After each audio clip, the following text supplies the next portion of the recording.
Okay. This is our spoiler review for, what did we just watch? Weathering with You. Sorry, we saw 2 movies today, and my brain is a little frazzled. This is our spoiler review for Japanese anime. For a Japanese anime, and it is. I mean, if you're watching this, I'm guessing you've watched the movie, and you've seen the many aspects of this movie. I mean, it took 5 years, 5 freaking years to paint those drawings. Wow. And how realistic, the way the rain drops, how the rain hits the city. I wanted to reach out and touch the water. The lighting, the essence of this kind of like you could turn this fairy off. tale. Yeah, like it's a movie set in a big city, yet it feels like a fairy tale. Oh, It yeah. feels like there's something so much more deeper going on than just sorry, something came up on the screen. Something more going on that is so much deeper than just these kids living in a big city or trying to survive. And as the movie progresses, it becomes more and more like spiritual. It becomes more like the essence, the deepness of like what the movie's trying to portray and do. It is so it's not lovely. It's not another like princess who finds a prince Boy, to marry. yeah, right. Yeah.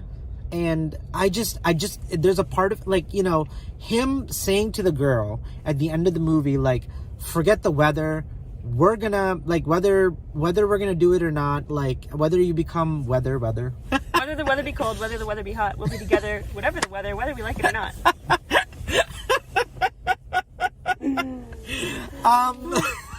Well, whether the weather, whatever the weather, whether you like it or not. I can't get my mind straight now. When he jumps in and goes into the clouds, like there's like into heaven, I guess is what it's trying to say. And like there's like a lot of like deep like cultural like shamans and like mythology of Japan culture and Japan religions, talking about there's a girl who gets sacrificed to prevent the weather from like killing everyone. And it's been going on, and then he's like, well, screw that, I don't want her to die and disappear and get sacrificed, like whatever. And he jumps in and he gets her back, and there's that moment when you realize like there's a part of you that feels like it's the wrong thing to do, because it's like, well, you don't want it to like the city to be underwater, and you're like, what's going on here? And then the other aspect is like you see it like 3 years later after like time has passed, and a lot of Tokyo has become a bay. And that old lady says, like, he goes and visits at the end of the movie, and she says, did you know that 200 years ago that Tokyo used to be a bay? It's like nature coming back and like taking back its place, what man has built, and it's not exactly right. Yeah, that's what she says, is like over time man built built this land up to live on, but it's really a bay, and that's the weather is coming back and taking over. And so he feels released from all this guilt that he has, and he realizes that, you know what, the weather's going to do what it wants, but we need to focus on our relationship. And so many layers. And nature is not for us to control. Yeah. And I think that's such a profound message for kids to hear. The weather and the planet and nature is kind of like its own thing, and it should separate from us trying to control it. And that's the thing that my wife, I was saying earlier in the non-spoiler review, that there's parts of this movie that are just so freaking deep and so much going on with the idea of what it means. Like, sure, we can have a Big Mac and there's technology and we have all these things and all these restaurants, and where does consumerism come to a point where it's like, do we really need all of this stuff?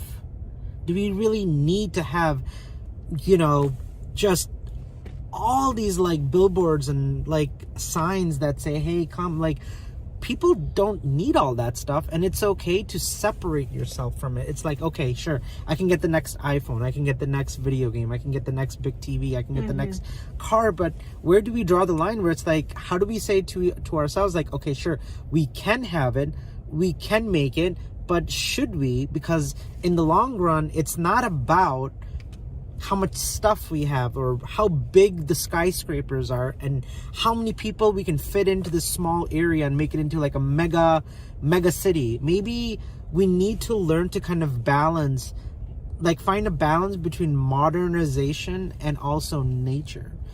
And I think, I just think that these are the things that Hollywood is really missing on like how to talk to us. Like the last movie I saw where it was that deep was maybe WALL-E, and that was like 15, 20 years ago when they were. Was it that long? Yeah. It was a while ago. That Like was we're an amazing movie. and Love still like how much does Yeah. that movie to this day Still like pertain to- yeah. like obesity, like technology and like the junk that we create, where we have piles and piles of junk that could be hurting Earth. I mean, these are the stories, and it doesn't have to be just about that. It can be about anything. I'm just saying, like, make meaningful movies, Hollywood, and you're being left behind. This movie made $1 million on one night with zero advertisement, with no promotions, with no kinds of ads or trailers playing on television, and yet people in America can watch this movie in a movie theater. Yeah, this is one that I would have gone and saw even if I wasn't on the show. Yeah, absolutely. And I do think that because of where we are, and Parasite too, that idea of like the rich people and what it means to society and like everything, how deep it is. I feel like America, Hollywood is just trying to make McDonald's. They're just wrapping up like, oh, what can we sell? Okay, this is the story, these are the effects, and this is what people want, and here's your Big Mac. But if you go to like a specialty burger place, they're doing cool, interesting things, and you're doing something fun. But Hollywood forgot how to make like amazing, rich diversity. They're just cranking them out on the what sells princesses. Okay, what should we have her do? Find a man. Okay, like right. And they do some amazing stuff. Like I you love can take Frozen. that, and this movie has a romantic side to it. But my God, do I feel those emotions like when he's just laying in bed and he says, God, if you exist, if you're there, please, this is more than enough. We don't need more stuff. We don't need more technology. We don't need more. I don't want a bigger paycheck.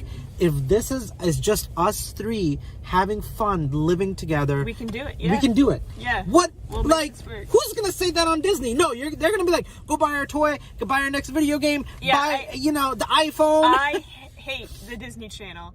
I don't want my kids to grow up with the materialistic, shallow hype of like the Disney Channel kids who have all the bright color clothes and they're all singers or dancers and they're all famous and they're all like, I can't stand that world because it's so selfish. It's all wrapped up in yourself.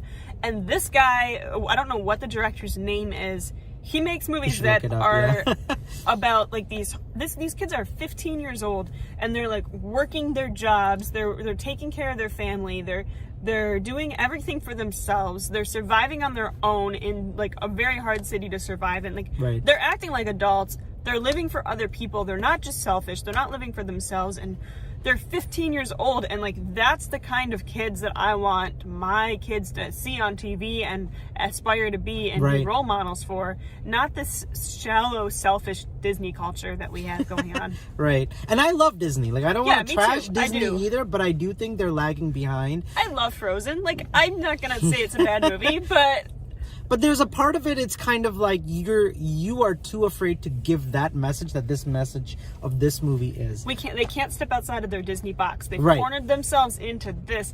And I don't just mean Disney. I mean DreamWorks. I mean Illumination, Blue Sky. Oh, Blue Sky, yeah. So those studios, like their first movies that they made were all like groundbreaking, amazing original movies. Right? Yeah. Like Shrek was groundbreaking. Prince of Egypt was amazing.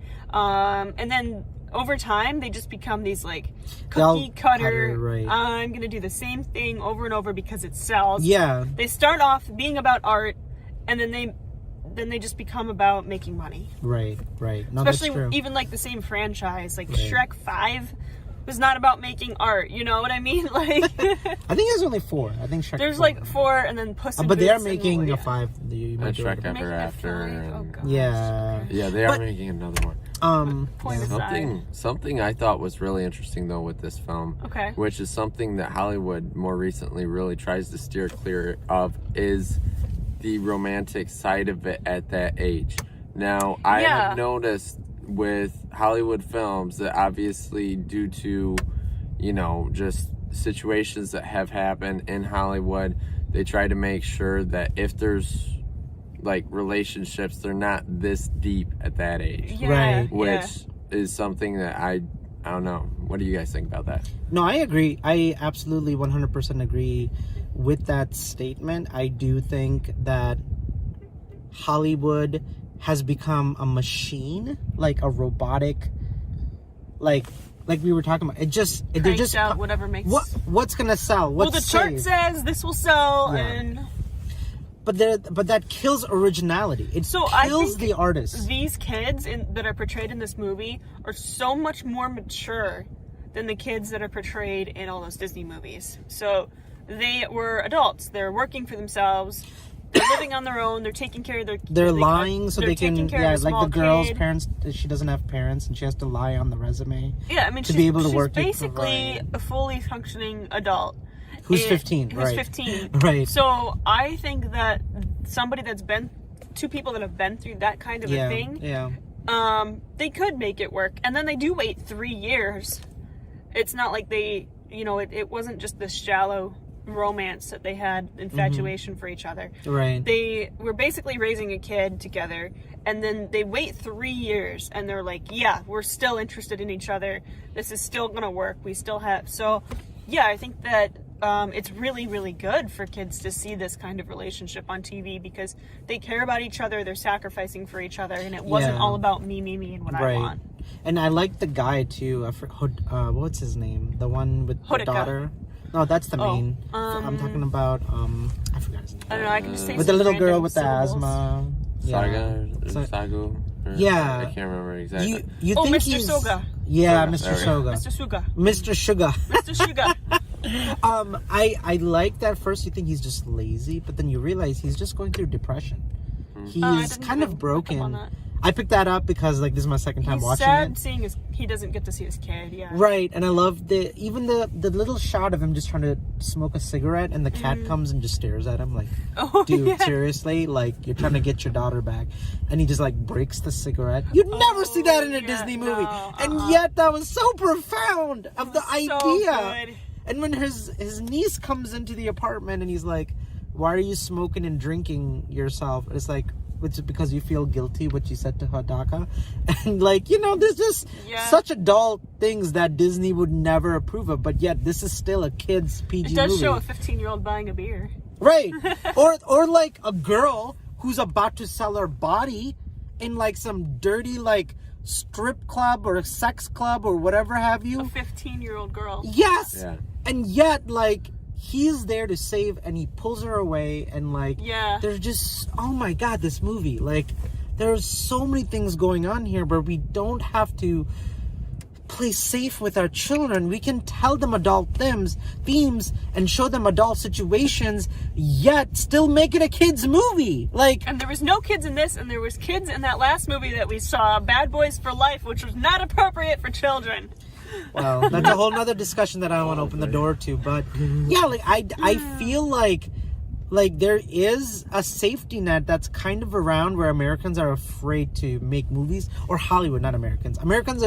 They think Americans are too... Movies. But yet, here's a movie that's making millions of dollars at the movie theater with no promotion. Yeah. Because people are sick of it. Yeah. Hollywood, 90% of the time, is making crappy, unoriginal movies. Yeah. So, look, I love good action buddy cop movie like Bad Boys.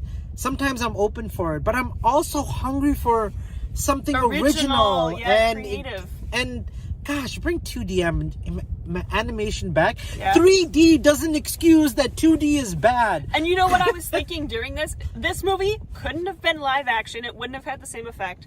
And it couldn't have been 3D. It wouldn't have been as good. Yeah. There's no... Right. The artwork in this is half the reason it's so amazing.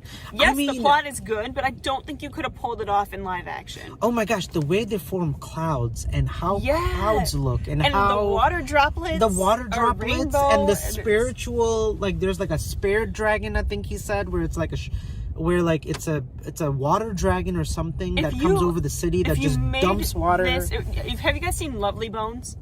A long time ago. Okay, so there's quite a few scenes in that are similar to this, where they're up on the cloud and they have like flowers are growing and they're dancing on the cloud up in the sky, and it looks stupid. Like, it just doesn't look real. When they do it in 2D animation, it looks amazing. When they did this in like A Wrinkle in Time, it looked stupid.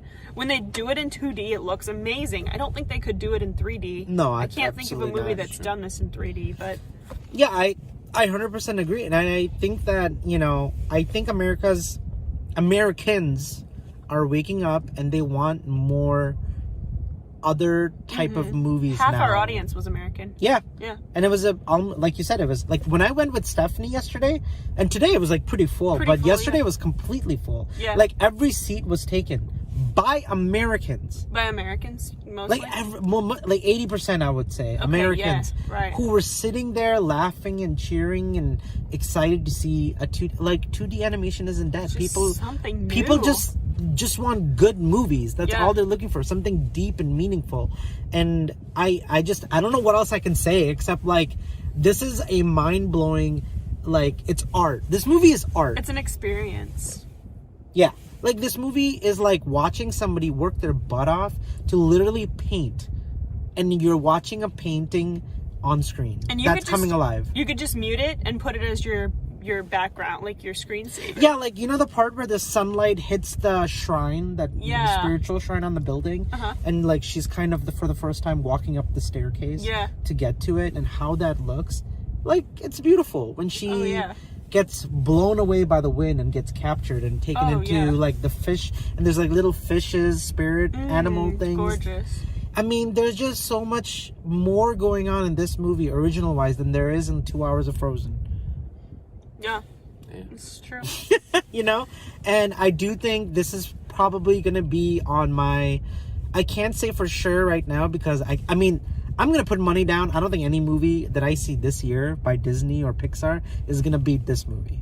I don't think so. No, I don't think so. I could be wrong. And hey, challenge to Disney and Pixar. Make me love a movie more than this movie. I guarantee you probably won't. But you never know. You might surprise me with something super original. Soul does look really good. You don't think Shrek 5 is going to beat it? Huh? You don't think Shrek 5 is going to beat this? Is that coming out this year? Worse. Oh, I don't know. I know they're making it. I just don't know if it's coming out this year or not. But yeah, maybe. No. I'm ready for the next. You don't think the Minions movie 7 is going to be this? Oh my gosh. I think we could have honestly done completely without Ice Age 14. The problem was, I think with the Minions, they just kind of went off on a wild tangent. Hate the Minions. The Minions in and of themselves were hilarious. They were comic relief. They had one joke. They were great. They went, banana. And that was it. That was the whole joke. 5 movies later, we do not need another Minions when movie. they said they were making a Minions movie, I'm like, I'm not expecting much from this. It's a bunch of running around bananas, you know. Banana! I think they needed an original storyline for it, and they didn't have it. Right. No. And my other thing that I have to say is that, you know, sometimes Disney surprises me. Like Zootopia was so original. Yeah, that was really great. Oh my and goodness. The story is so good. So they do have the potential to do it. I know they do. So they'll come out a movie every 3 to 5 years that'll just blow all my expectations. But then it'll be like 10 movies that are just kind of the same old kind of a thing. We did get some really weird trailers in front of this. So maybe some of those movies will be Morbius. Well, that was Bad Boys. Actually, that was right. But the Dragon Demon Fox one looked interesting. Yeah, Dragon Demon Fox. Man, we should look up to see any more like big like anime movies that are coming out in the next year. We should do more reviews on it because I'm ready to give more attention to it. I mean, yeah. So anyways, this has already gone long enough, but guys, check out like this, support this studio, support these animators. They actually need it. You know, Disney's always going to make close to $1 billion. Frozen's already made $1.5 billion at the box office. And I still think this movie is better than that. Go check it out. Tell your friends. Tell us if you've seen it. Like, honestly, like, we want to hear from you guys. Like, go see it. Tell us what you thought. Like, give us, like, you know, like, are we losing our minds? Are we crazy for thinking this movie is as good as it is and as original as it is? Like, tell us what you think after you guys see the movie. Obviously, if you're watching this spoiler review. I'm guessing you've seen it. And what other animes have you seen, and what do you recommend for us to watch? Oh yeah, for sure. And if there's any other big anime movies coming out this year that we should be looking out for, because there could be. I mean, I'd watch another movie like Parasite. That's international. That's maybe like one. not Parasite itself, but just like another international movie that could be something really profound, something deep and meaningful that we're not seeing in the Hollywood circles. So yeah, all right. I think that's actually maybe what it is. Hollywood is just scared to break its own rules, and that's what's causing a lack of They freedom. do not take risks. They don't want to take risks because they're afraid what the parents will say, what their toy market will be. Millions of dollars. Can you imagine Disney making a climate change movie and like talking about too much advertisement and modernization in too many big cities, and then that would hurt their bottom line, because they're all about the toys and Other you than buying. WALL-E. Other than WALL-E, yeah, WALL-E they're was really. great. WALL-E's amazing. It's my favorite Pixar movie by far. But I mean, like you have to expand your limits when it comes to movies. It's not just Hollywood. Hollywood is a very small speck in a culture of movies. I've seen amazing French movies like Emily. Oh yeah, Amelia. I'm like, I can say so it. Good. How many Japanese and like Chinese action movies I've seen that are just doing I remember Jackie Chan was so groundbreaking when he was doing his own stunts and making those movies back in the day. And Bollywood is cranking out some amazing materials for decades, and nobody knows about it because nobody knows Bollywood even exists, and it's amazing things are happening. Germany's been knocking out of the park. Movies. What was the one with the cartoon one where he was like in something came out where Not Playmobil. No, it was about a guy whose family is going into concentration camps, but he's like this cartoon character who's a dad. Oh, I don't remember that one. Gosh, it's gonna kill me. It'll hit me Die later. Welle is a really good movie. There's so many German movie. Oh yeah, and the Hitler one was really good about the last days of Hitler regime and how Hitler had like a mental breakdown. Yes, I watched that one. I can't remember the name of it. I watched it in It's German. so good. Watched it in German. I can't remember the name of it. Yeah, it has. I can't understand one thing they're saying, but the acting When is I just went to Germany for the first time, they Mm-hmm. couldn't believe that I hadn't seen that movie. And they were like, sit down right now. You're watching it. My host family was like, you have to watch it right now. It was really good. What was the name of it? I can't remember, but great. I saw it because I love film. So I'm always looking for interesting. But no American has seen that movie. Yeah, you're right. Yeah, it was so good. But it's so good. Like his little speech in the end where he's just like freaking out and just yelling at everyone and people are crying. I saw it like 10 but years it's really ago. that was 10 years ago. I don't remember. But that scene will always haunt me till the day I die because it was just so powerful. Where they have like a statue of the guy where he was shot. Yeah. That one. Yeah, it was so good. Like Jojo Rabbit. Nobody saw Jojo Rabbit. What is wrong with you guys? Go see Jojo Rabbit. It was amazing. That was an American film too. That wasn't. I mean, I blame theaters for not They didn't actually promote that promoting one, yeah. it or even having it out when They it didn't want the was controversy. released. It was so good. I think a lot of the movies we watch are so groundbreaking, but nobody's like, I don't know anybody that's going to see 1917, and it deserves to be seen. It was so good. That was You one know? of my favorite movies this year. Oh yeah, and I think it's gonna win Best Picture at the Oscars this year, hands down, and it deserves to. Maybe. What was else I was gonna say? Yeah. Anyways, long story short, we're talking too much. Go see Weathering with You, then go see Your Name. Your Name, yeah. And they're both like phenomenal movies. Oh yeah. We don't know what's coming out in the next week or two. It's kind of a slow month, so we might check out Cats because I heard the new DLC. You guys is out. need to see Cats. I keep telling them. Leave in the comments. Tell them you want to hear their Cats review. Actually, did you see somebody post in our 1917 spoiler review? What'd they say? They said you guys should see Cats. Thank you, poster from the 1917 review. Now you guys have to do it. 'cause Okay. And I it's thought it in was the funny. Yep, we gotta do it. No, I'll do it. It's just like George said, we might not have time. Well, you're both moving; things are gonna get crazy. But anyways, long What story other short, foreign films should we watch? Drop it in the comments below. And we have a Patreon page, so go to our Patreon, drop us a couple of bucks so that we can keep making these reviews for you guys. Anything else? go see this movie. All right, later, guys. Bye. Bye.